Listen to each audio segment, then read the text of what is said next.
So do Senolytics actually reverse aging or just slow it down? In other words, should we expect to stay forever 21, or are we going to age but slowly? The goal of my research and many people in the field is to keep us healthier for longer. And if the byproduct of being healthier for longer is living longer, so be it, but we want to live in a very healthy manner. So senescent cells in general probably drive aging. So if you clear them, it's going to slow the aging process. But having said that, it's been shown by other groups, and we have similar data, that eliminating senescent cells can improve the quality of the endogenous stem cells.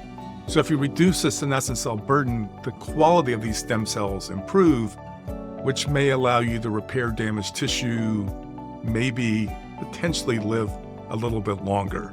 And if we live a few years longer, healthier, so be it. We'll take that.